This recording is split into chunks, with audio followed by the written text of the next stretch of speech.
Hello, my loves. I thought I would do something a little different today. We're outside, so there will be some traffic noise, but also maybe some bird song. Hello. I'm the Melissa. You may know me from elsewhere if you know where to look. I said before, I'm a musician, I'm a singer. I do stuff here on YouTube, so if you know who I am, you know who I am. But if you do, okay, we're gonna get right into it. Tonight I'm just using my B Tarot deck. And what message do we have for everybody who is called to watch this, to even me who's participating in this tonight? We have death. Let's get a couple more cards before we start really getting into it. We have the Ten of Pentacles.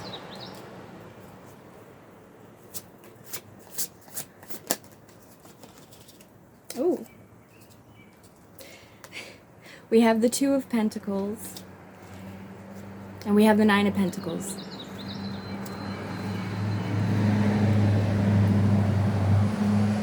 This very much is the death of the old brings in the new. This guy is at the end of his time here, but he has made something wonderful for his descendants, you know, those two people who are in the background there.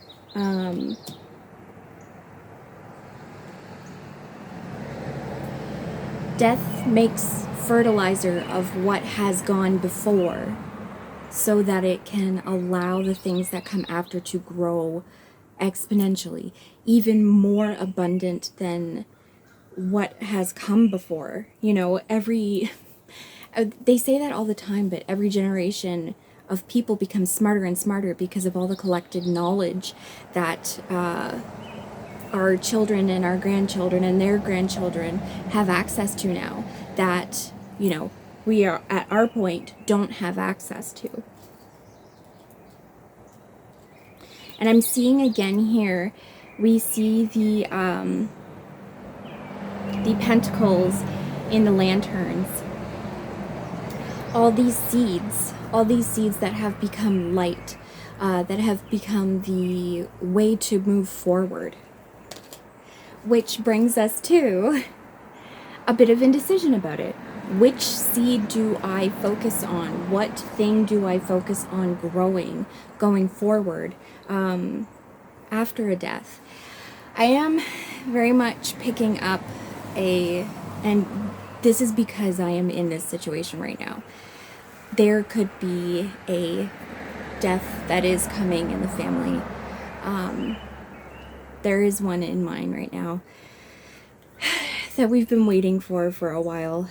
But again, you know, the thing that struck me about sort of planning, ruminating about this death that is coming is that their lives have fertilized our lives. Their lives have fertilized our lives to be better, to be more abundant. I do think that sometimes that gives us maybe too many choices, even though there's just two seeds in this.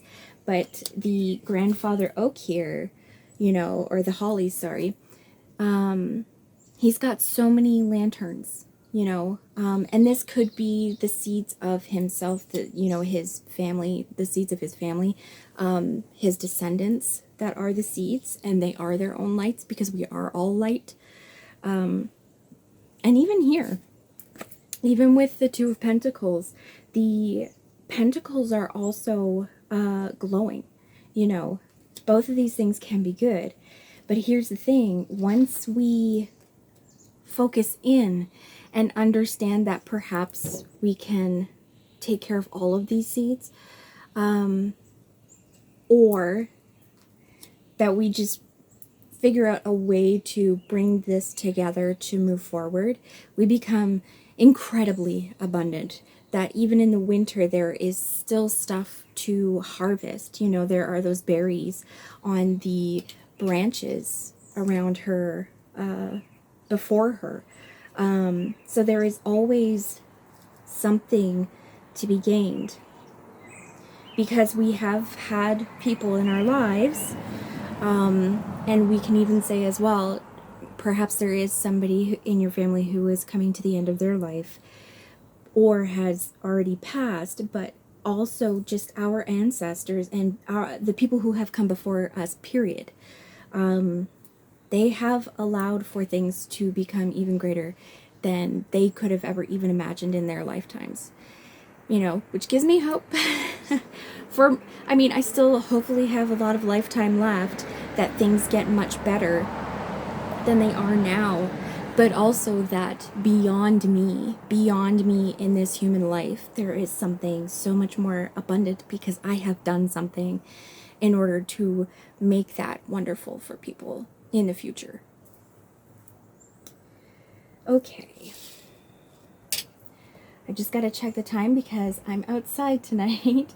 Partly because I wanted to do readings outside, but also because I need to water the garden. So I still have a few minutes left on one part of the garden, so I will continue pulling cards.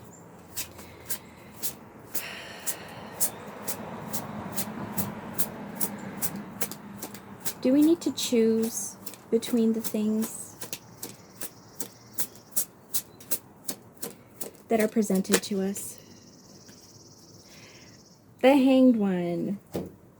The Hanged One is giving to me right now just this path of like oneness, so of choosing one path, but that path is you. That path is the inner person, and I'm seeing the bees as all of these different influences that are upon us, that happen to us in our lives, because we don't exist in vacuums, right? We exist in community. Even when we might be more isolationist or hermit-like, hello, I am. Hello, bird.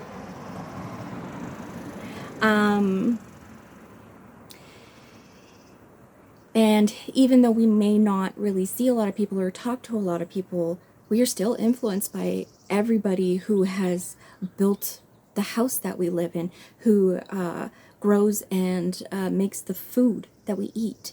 You know, everything that is in our lives is touched by countless other hands. So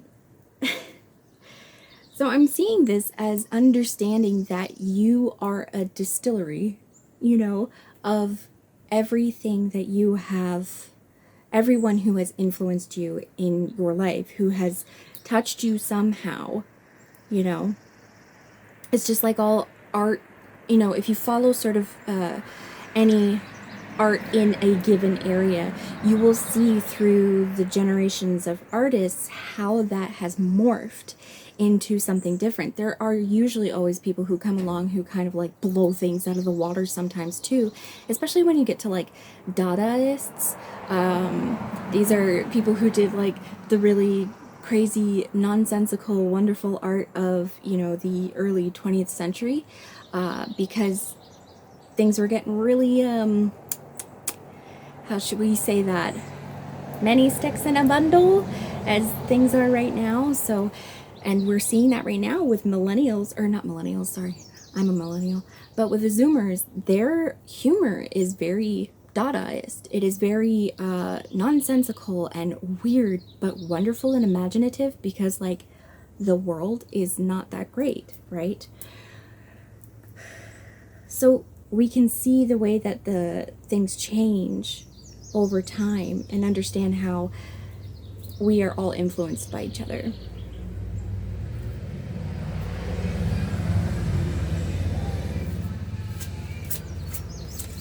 So I'm not, yeah, again, it's not a sort of you have to choose between things. It is a you have to choose yourself.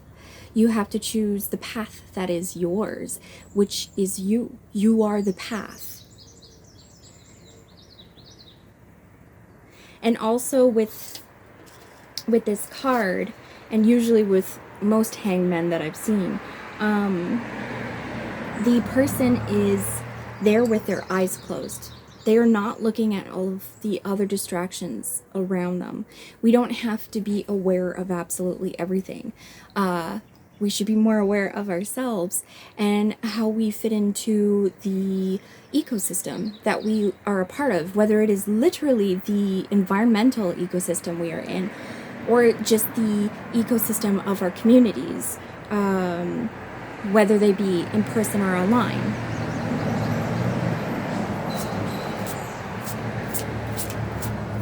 What else would you have us know, Spirit?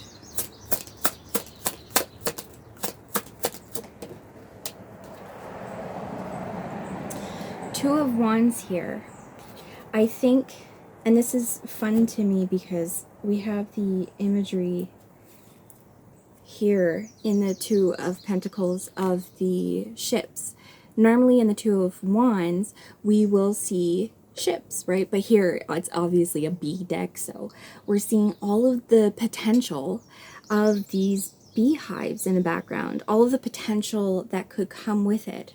And so this is connecting this to the Two of Pentacles here for me, because this is the seeds. This is the seeds of adventure, but of your own path,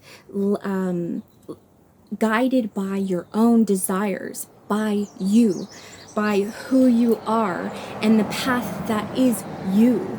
And this is coming to the understanding of, oh, I thought it was Three of Wands for a second. Well, there's a sign too. The knowing the path of who you are, understanding where you could go, and letting it lead you down the road to where you need to go, allowing you to explore even further who you are and the path that is you going forward. Okay. Oh, hello. We have the Devil here, and we didn't even ask a question about it. So the Devil is, you know, all the things that I mean, it's very blatant, you know. Look at the guy. He's got coins pouring out of his hand. But everything around him is destroyed because it's all done in the name of capitalism. It's all done in the name of seeming to have like this enormous apiary, except what are the bees feeding from? You're not even, I talk about this all the time with my partner, but like capitalism is so silly to me, because it never asks the question of, well, when nobody can pay anymore, when nobody has jobs anymore and they're starving and homeless and et cetera, and they can't buy your products, how the hell do you make money? How do you make money? How do you make money when you have so many beehives in one area, no more greenery left, everything has turned into dust. You know, look at the fields in the background there. How do you get honey out of that? How do you make money out of that? Don't exploit yourself. You know, don't be caught up in the systems that don't make sense. Everything must work in, again, you know, that ecosystem of you in the world around you, both in the ecosystem, both, you know, as well as community, and also spiritually. Like, how do we feed each other? How do we give back to each other? How do we make that reciprocal cycle happen? Because that reciprocal cycle is not happening here. What happens here is, like, sure, you could probably get, you know, let's say like a decade of honey out of this, but after that, you're killing the bees. You're killing the bees. The bees are going to be leaving. They're going to be going elsewhere. The land is dead. The land is completely, you know, devoid of any value and fertilizer. There's nothing there that is giving back to the land. There's nothing there that is giving back to the bees. You can't go on. You cannot go on like that. Stop distracting. We need to stop distracting ourselves with, you know, well, truly just capitalism. And it's funny too, because here's the coins, but these aren't seeds, my loves. These aren't seeds. This is this hoarding nastiness that basically makes all life and all magic and all wonderfulness that is ourselves, but that is nature, that is our environments, that is our entire world, turn into nothing. Turn into nothing that can produce anything at all. Earth will always fix herself, but we can do a lot of damage that makes it so that we can't really be here either. Not saying that we're, not saying that you or me are at fault for these things, because so much is systemic, right?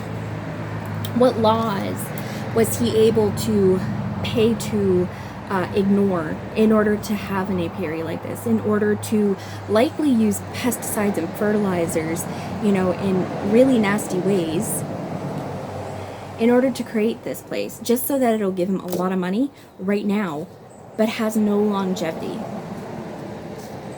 All right, let's just do one more card for today. And what's the final message on this reading? Spirit, do you want that one?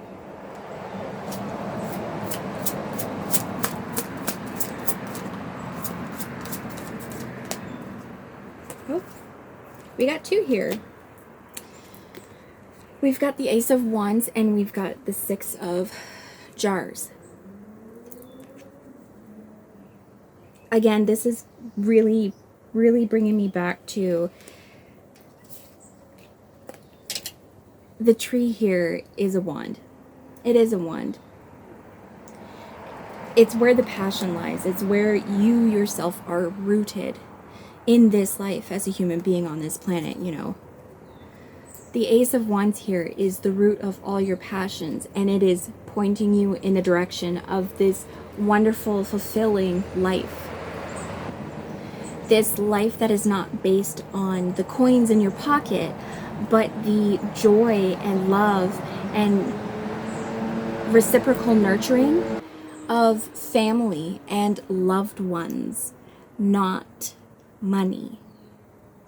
And I don't here's the thing too, we have all these pentacles in here, but these are pentacles in giving such a beautiful energy of caring for your family by setting up the abundance that we need in this life, the physical abundance that we need, in order to see that our, how we affect our loved ones, how we create seeds out of them, how we can, plant seeds of them. Not that we have any control over how a plant grows, but we can provide these things so that they are abundant, and with that abundance, abundance and balance, we are able to have this.